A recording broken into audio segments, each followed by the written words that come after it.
My name is Paul Alger and I'm Director of International Affairs at the UK Fashion and Textile Association.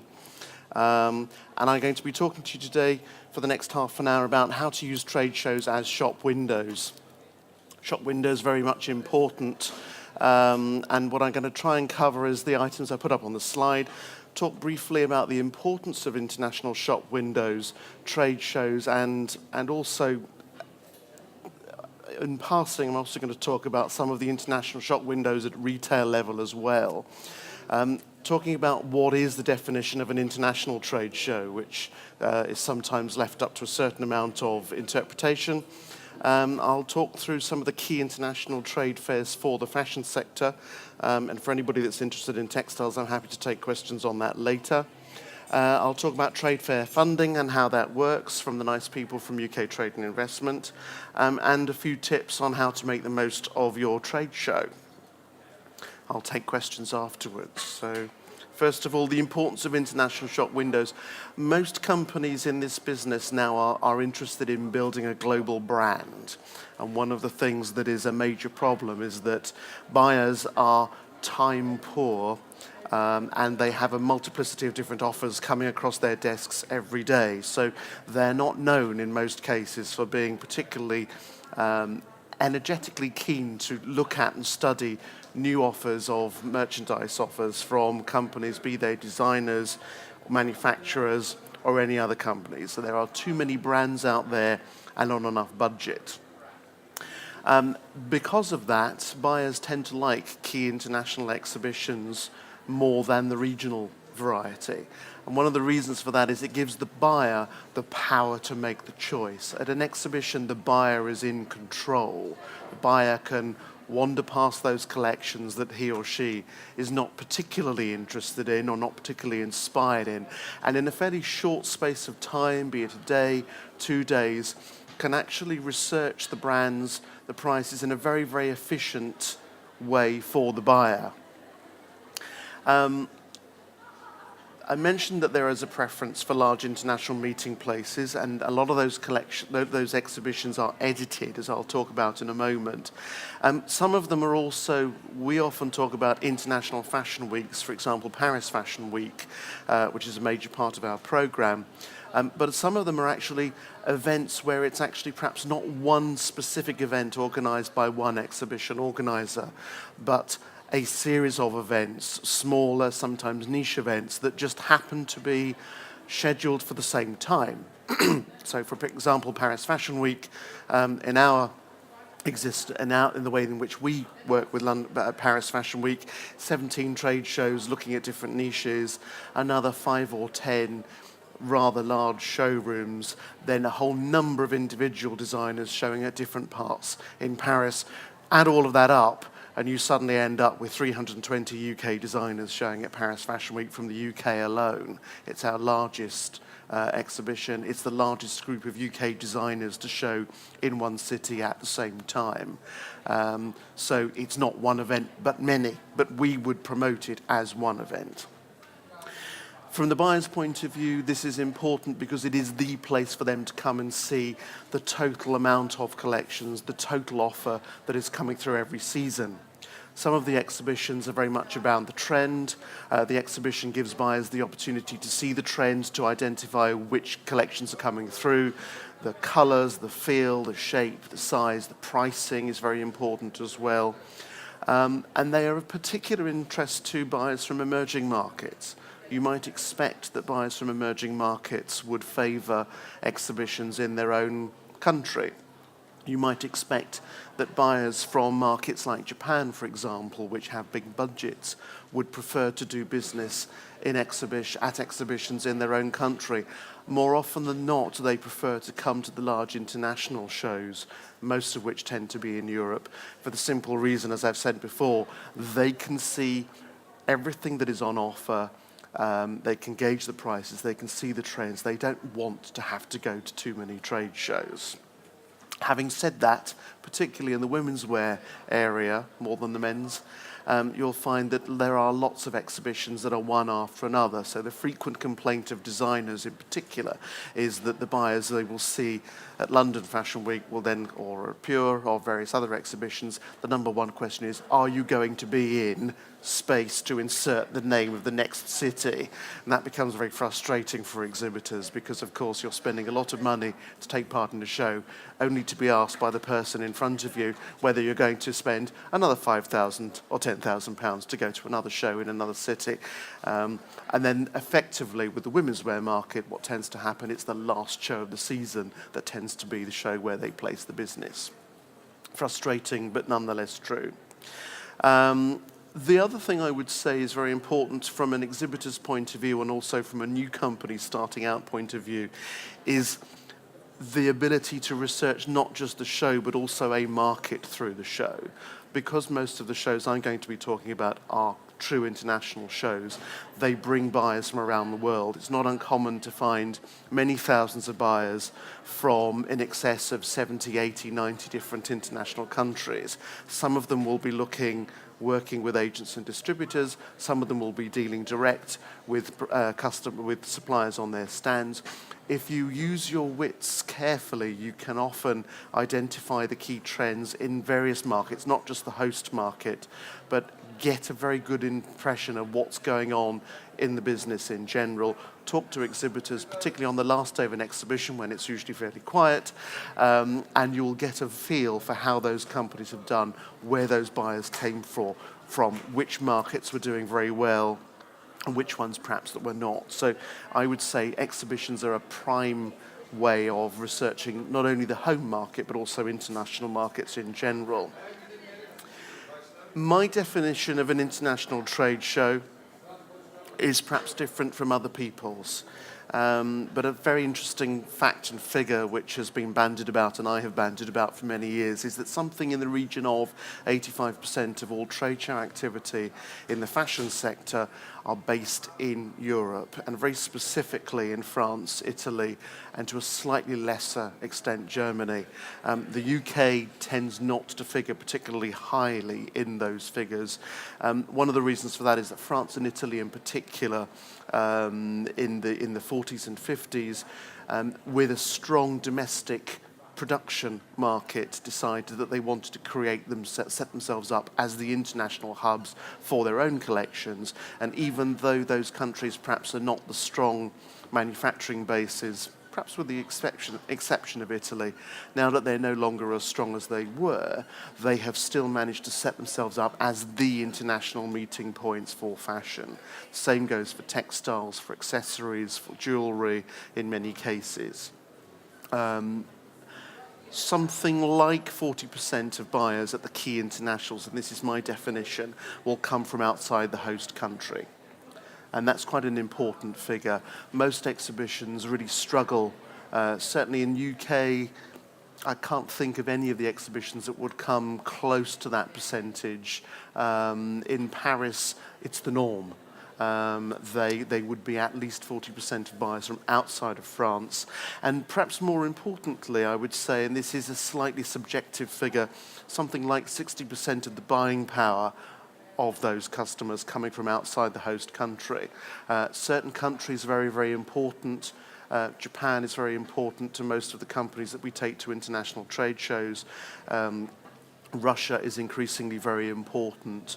They may be few in number, but they're usually very, very important in terms of buying power.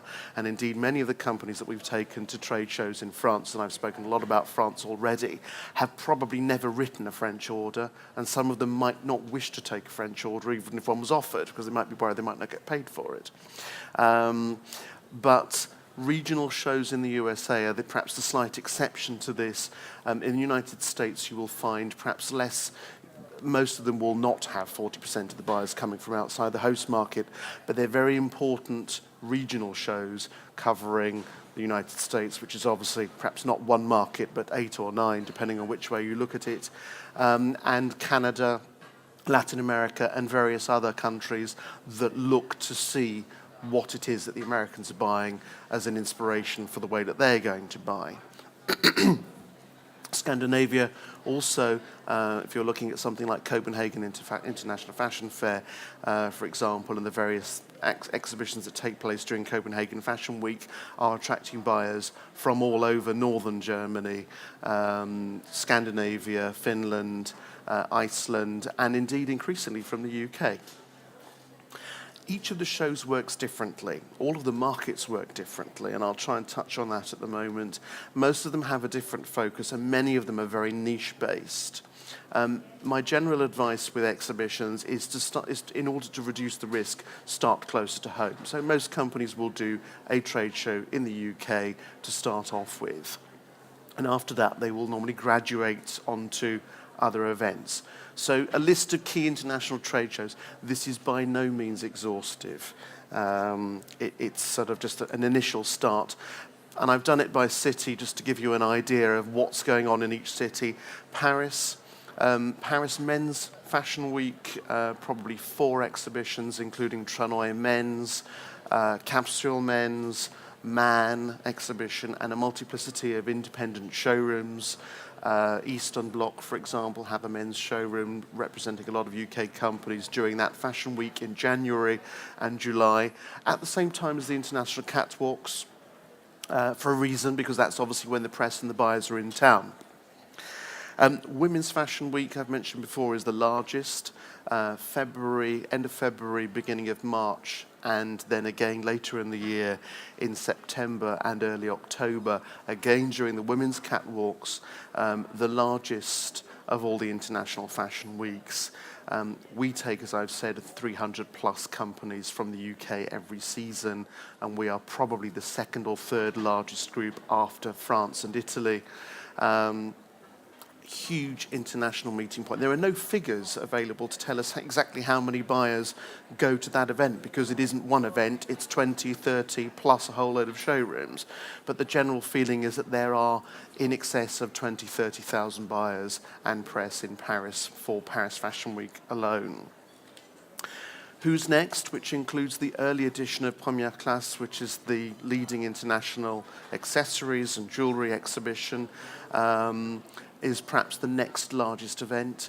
Many of you may have heard it referred to as Prêt-à-Porter Paris, which is the old standard, in many ways, the international exhibition for women's ready-to-wear collections, merged with Who's Next, which was an up-and-coming streetwear contemporary collections exhibition some years ago, and is now referred to as Who's Next Prêt-à-Porter.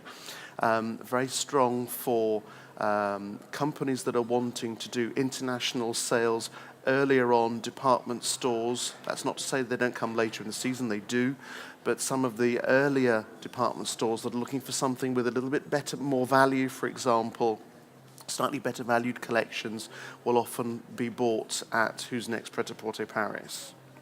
If you're in children's wear, Playtime Paris has rapidly established itself as the leading international commercial trade fair for children's wear, maternity wear, perhaps less for children's nursery. There are other exhibitions that do that. There's a very strong exhibition in the UK called Bubble, which is doing very well as well, and is also has got quite an interesting international following, one of the areas where the UK does very well. But at the same time, usually, rather irritatingly in fact, Playtime Paris takes place and brings in buyers from about 20,000 buyers from around the world.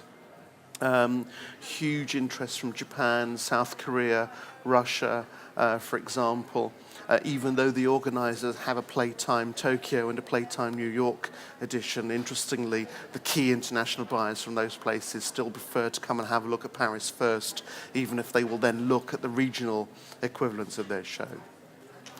And I've written up under Florence, you'll see Petit Bimbo, which is the key children's trend exhibition. So if you are a serious company wanting to be ahead of the trend, for example, if you're a buyer looking for the key children's wear trends, then you would probably start out at Petit Bimbo in Florence first, and then go and have a look at Playtime Paris afterwards. Back to Paris again, Lingerie Paris, Salon de la Lingerie in Paris and Mode City in January and in July. June, July. The leading international lingerie foundation wear, bras, panties, swimwear, beachwear, loungewear, very important, pajamas, sleepwear. All of those companies tend to focus very heavily on Paris.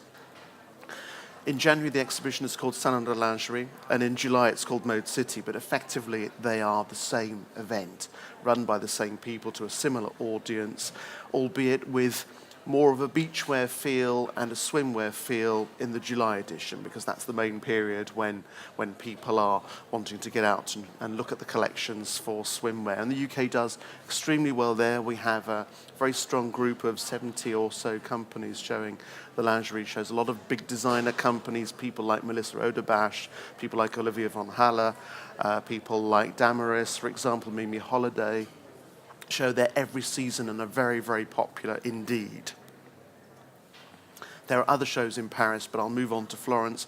Pitti Uomo starts off the international menswear season every year. It is the key international menswear show, and then followed up by Pitti Bimbo, but there are also Pitti Filati, Pitti Casa, lots of other exhibitions dealing in other sectors. Moving on to Milan, because immediately after Florence, in most cases, there is an exhibition in Milan. Milan is the international shop window for most fashion companies. Lots of big companies have their showrooms in Milan, lots of catwalks taking place in Milan immediately after the commercial shows in Florence. And so you have a number of different trade shows that have set themselves up in Milan during the catwalk time to make the best use of buyers' time. So White is perhaps the most avant-garde of those exhibitions. Takes place in Super Studio, which is just outside central Milan, and is very, very successful, very good at highlighting up-and-coming, innovative UK collections, some of which it actually invites to take part free of charge because they're that committed to having the UK being present as long as the collection is really cutting edge. And then organised by the same people that organised Pitti Uomo and Pitti Bimbo, you have Super, which is a collaboration between Mi Milano Pret-a-Porter, which is the mainstream women's wear event in Milan, and the Pitti Florence organisers who are keen to break into that very important Milanese exhibition scene. If you're in footwear, some companies in this building will be interested in footwear. There's a very strong international exhibition at MICAM in Milan every year. It's the major footwear show. Looking at Berlin, maybe 10, 12 years ago was not particularly on anybody's radar. Dusseldorf was, and Munich was, and still is to a certain degree. But Berlin has taken over as the international capital of fashion as far as Germany is concerned. And whilst a lot of these exhibitions, Bread and Butter, for example, which is the key casual directional show, and Premium, for example, which is a very upscale women's show with a small ready-to-wear men's collections section as well. There are other events, so Capsule and various other shows that you will hear mentioned. Some of those niche exhibitions that take place in Paris have now also set up Berlin equivalent. So Berlin Fashion Week is now becoming very important, not just for the German market, although a lot of Germans will only buy at German trade shows and fashion weeks and markets and some of the regional markets, but also very important for Eastern Europe. So the Russians are increasingly interested to do their business in Berlin. A lot of Northern European retailers will do quite a lot of their business in Berlin. The Japanese are increasingly heading to Berlin because they want the casual trend. They want to sort of fill that gap, and they see that Berlin gives them the opportunity to see as many collections in that area as possible. Back to some of the more regional areas, New York Men's Fashion Week, Capsule, Market, Liberty. Again, some of the names you'll hear me say again and again. Different niches coming up. Market is perhaps the more classic, the broader focused exhibition, January and July for the menswear. Very successful, very popular with UK companies. Something like 40, 45 UK companies showing every season at Market alone, doing very, very good business, both with US and Canadian buyers, but also some of those Japanese retailers that are going to the US to see what the key trends are and to buy collections that have got a slight American flavour, but will also buy from non-American brands at the same time. The Italians are a force to be reckoned with there. They're probably the largest international group in New York after the home country. Women's wear, you have Women's Fashion Week, originally started by New York Fashion Coterie, launched by ENK, a juried, very interesting, high-quality exhibition that's been going for many, many years. Again, very popular with international buyers, increasingly popular with UK buyers that are looking for a very specific look. Market, I've mentioned Capsule and Liberty. They have menswear equivalent and a women's wear session during the show, so very niche-based at the same time as New York Fashion Coterie. Las Vegas Market Week is very important, particularly for the footwear companies, where the British Footwear Association takes very strong groups to Magic and Capsule. This is a very important market for those companies that want to deal with really serious US department stores and big buyers. If you're going to New York, American buyers will perhaps make allowances for the fact that they will see not just US suppliers, but also some internationals. If you're going to Las Vegas, there will be no allowance made whatsoever. They will expect you to deal with them on their terms, in their way. So that means landed US dollar prices. You're going to need to work out the duties before you go. They might in New York agree to buy under certain circumstances in a non-US dollar, non-landed basis, however reluctantly. In Las Vegas, don't even think about going there unless you are really set up in the US and ready to deal with the Americans on their terms. Copenhagen Fashion Week, increasingly important, as I've said, and Dusseldorf, GDS, again, the British Footwear Association takes a strong group to GDS, which is the main footwear exhibition, and there are a lot of individual fashion houses. There are no real exhibitions to talk of in Dusseldorf anymore, but a lot of companies have their agents based in Dusseldorf selling into that market, and the fashion house in Dusseldorf, particularly for the mid-market, mid to better women's branded market, perhaps less so for accessories, but for the ready-to-wear market, very important. Most of the agents will be based out of Dusseldorf, for women's wear in particular, so that's where they like to do their business. Trade fair funding.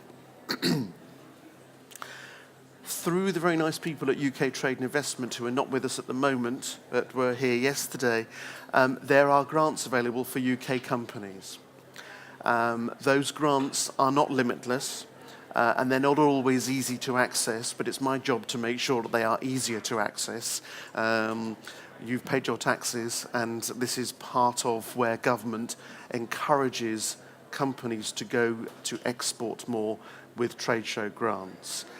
Generally speaking, the grants are available for UK-based, UK-domiciled SMEs, small and medium-sized enterprises, companies with a turnover of less than 40 million euros, which usually applies to most companies, sadly, in this industry. And with less than 250 employees in the UK. So if you're a UK manufacturing company with 260 employees, then you might actually find that that you wouldn't qualify for support. Most companies do. There's an allocation of 6 grants for the established markets, which varies between £1,200 and £1,500. So those are for the lifetime of the company. So once you've started to take those grants and to draw down those grants, you can have 6 for the established markets. Usually Europe, North America and Japan are loosely the established markets. Once those have gone, they've gone. In addition to which, companies are being encouraged, as part of the new commitment from UKTI, to encourage companies to look at some of the emerging markets, to look at trade shows outside Europe and the established markets, so China, Hong Kong, Russia, South Korea. Now the problem is that there are not that many established international or indeed regional exhibitions outside Europe and North America and Japan in those markets. So there are events like CPM Moscow, for example, which UKFT has started to take groups to fairly successfully. We attempted to take a group of companies to Chic in Beijing earlier in the year, only to find that companies were not ready to go there yet. But there are not that many, so even though the grants are available, you may find it difficult to identify exhibitions in those countries at the moment, but that will change. And the nice people from Pure will, I'm sure, be in touch with you at some stage to talk to you about Pure Shanghai, which is starting in October of this year from memory. Grants for the emerging markets, again, tend to be £2,500 plus. Under certain circumstances, that will actually go to £3,000 for the first show. Even if the UK Fashion and Textile Association or the British Footwear is not organising groups to certain shows, which is where we access the funding, you can also, under certain circumstances, access funding on a solo basis, direct with your UKTI International Trade Advisor. What I would normally say to people is, speak to one of us first. We'll talk you through the exhibitions that we have funding for. If we don't have funding for them, we'll refer you to UKTIs and make it easier for you to access that funding direct. So say, for example, I'm just going to get rid of that, hopefully. Even if we don't have funding for it, you can often get it. It just depends on your ability to assess whether that show and that market are going to get you where you want to go. Not everybody, for example, is going to want to go to the key internationals. I had a company recently that wanted to go to a brand new trade show in Peru. It was very niche based. I was very reluctant. We clearly don't have a group, but we put them in touch with UKTI. They managed to they made a business case for the grant. They managed to receive the grant, and actually they achieved what it was that they wanted to achieve from that show. Interestingly, it's always nice to be proven wrong about something.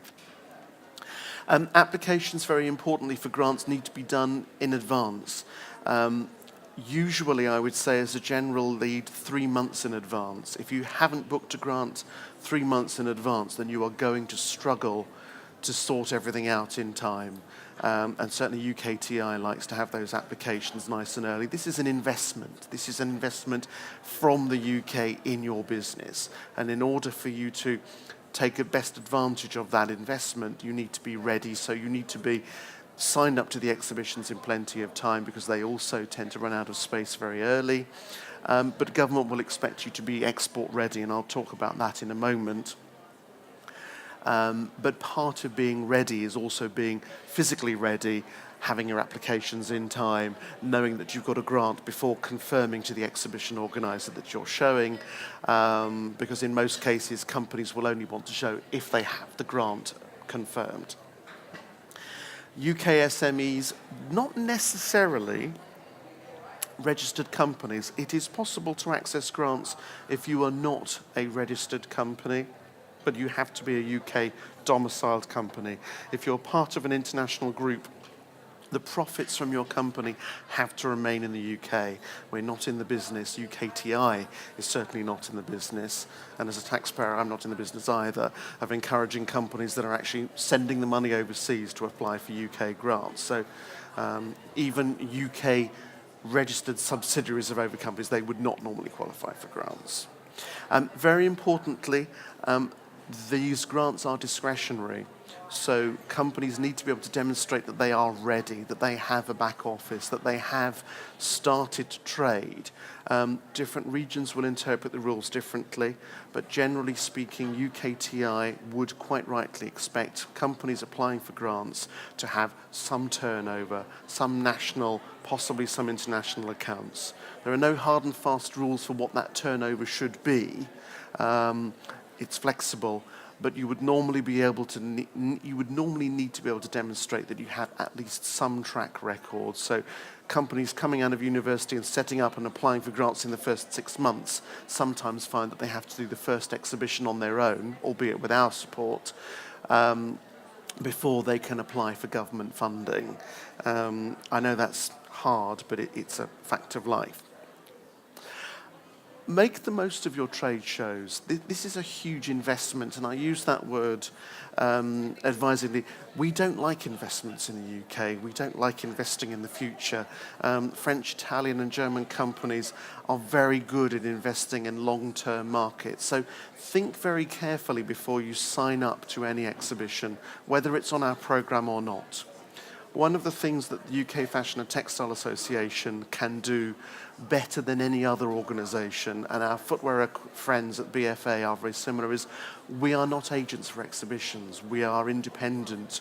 We're independent of government from the one hand, and we're independent from exhibitions on the other. So we can give you a very unbiased, warts, blemishes and all, off the record, on the record conversation about the merits and disadvantages of most key international trade shows in our sector. So do please talk to us. I know that the Footwear Association for Footwear Companies is also happy to offer the same service. We provide it for members and non-members as part of the commitment that we have to UK trade and investment, but also as part of our commitment to industry. So there's only one thing that gets me very upset in life, and it's when I see companies signing up to the wrong trade shows, spending a lot of money that they can ill afford to waste, doing the wrong show, not meeting the right customers and buyers. So please do talk to us. If you look at our website, UKFT.org, you'll see that we list all of the UK companies showing at the key international trade shows where we have groups. That's a really good place to start out and see where they're showing. Those lists are online. You can see which companies are showing. They wouldn't be showing there if they didn't feel that they were getting access to the right buyer. So that's a good place to start. And then follow that up with a telephone call to me, to one of my colleagues, Alison or Lorian, for example. We will very happily sit down, look at your collection, look at your business plan, find out what it is that you're looking to do, what it is that you would like to achieve, which markets and which buyers you'd like to work with, and give you our best advice as to whether you will reach those people through those trade shows. If your initial thought is perhaps slightly based on a misunderstanding, or if we feel we can give you different information, we'll guide you towards exhibitions that we think are perhaps better for you. Ultimately, the choice is yours, but we believe very firmly in making sure that you have the information. Information is power. And with that power, you can make the best return on your investment. Do follow us at UKFT.org on Twitter. We tend to photograph virtually every single exhibition that we go to. Those photographs are loaded up on our Facebook page. That's UKFT.org as well. So if you go and look at the UKFT Facebook page, you will see photographs of all of the key exhibitions. It gives you an idea of the look and the feel of the exhibition, whether it was busy. On our website, you'll see reports from the various shows. Where we can, we'll get figures and statistics. Where we can't, we'll give you our best guess as to what the trend was. Research the show and its competitors. I would normally say, as a general rule, you should never sign up to a trade show unless you have physically seen it at one of the previous editions of the show. Each show works differently. Some shows work on appointments only, for example, and so even if the buyer that you want to see is walking in the exhibition right next to your stand, if they're working to a strict appointment schedule, and this particularly applies to exhibitions in Scandinavia and Germany, then they may walk straight past you. They haven't got an appointment, you don't exist. Other exhibitions, perhaps the ones in France and Italy, much more flexible. The buyers may make an appointment to come and see you. Chances are they won't turn up at the time they've said they're going to come, but they will usually come. So appointments are perhaps less important, but nonetheless useful. Have a look at the show, research its competitors, make sure that you understand the strengths and weaknesses of each exhibition. Once you've decided that you'd like to take part in a trade show, speak to us again. We'll explain how the procedure works for applying for the exhibition, whether the exhibition organisers are looking for your product, because sometimes companies come to us saying, I'd like to take part in this exhibition. We'll look at the collection and say, however nice your collection is, it's not in the niche that that exhibition organiser is looking for. So, for example, we will know whether Trenoy in Paris is looking for prints or solids. Particular season, they may want to bring in prints one season, or they may want digital prints. Certain exhibitions, for example, Première Classe in Paris, I know for a fact, has a moratorium on printed digital scarves. So if you're doing digital scarves, the chances are Paris Première Classe is going to be difficult to get into. We can help you through that process where it can be worked around, or we can help you to work up Plan B. Because I like to be very cautious, I like to have Plan B sorted out, because you need to be able to make sure that if Plan A doesn't work out, what is Plan B and how do we make it happen? Finally, getting on to the nitty-gritty on the assumption that you've applied in plenty of time, that you've been offered a grant from UKTI, that we've processed the application on your behalf, you're going to need the following as a very minimum. You're going to need price lists. Now, my apologies to many of you in advance because you know this already, but you'll be amazed at how many startup companies don't realise that they need to have their price lists with them actually before they get on the Eurostar to go to Paris. Terms and conditions, very, very important. They stipulate your terms and conditions of sale. Press releases, very important for international shows because you will see large numbers of press in addition to the buyers. Most of these exhibitions, not all, have very strong, very well-visited press offices, and if you take them press releases, and I would usually say press releases in English and as a gesture in the language of the host country, so France it will be French, Italy it will be Italian, it's worth having them, and take a couple of them each day to the press office. Build up a relationship with the people that are there. Don't just dump them on the first day because they'll end up being hidden away in a back cupboard somewhere. Those people, if you can build up a relationship, will hand out press releases and information on your product if you're showing at the show. It's very difficult to get them to accept press releases and information on companies that are not taking part in the show, but if you're very clever and have got a little bit of chutzpah, sometimes you can slip them in. I've certainly managed over the years. Business cards, really important, particularly if you're dealing with Asia. If you don't have a business card, you don't exist. So business cards with your name, your address, your telephone number, your email address, and very importantly, for Japan in particular, your business title. If you don't have a business title, you're probably not going to be a decision maker, and the Japanese want to deal with a decision maker. Order pads. I put this on here very specifically because a lot of the companies, particularly smaller companies, take their iPad with them or their computer and they like to get a digital signature. I would tend to say, because I'm very old-fashioned and boring, if you haven't got a wet signature on an order, you haven't really got an order. So you will probably need to print something off and get a buyer to sign it at some stage in the process. It's quite important to have that. New customer forms. Form that lists the general details that you will need on any new customer that comes to apply for an account with you, whether you're working with them on a pro forma basis with cash up front, or whether you're going to be offering them credit terms. Those are decisions you will take later on. Hopefully you'll take them nice and early. But you need to know who the customer is, and I would say as a general rule, always get references from new customers, the name and address and telephone number and email of other people that have supplied that customer. That's quite important because you should then ring them up. Don't just put them in a drawer. Don't just say, I've got the references, they're in a drawer.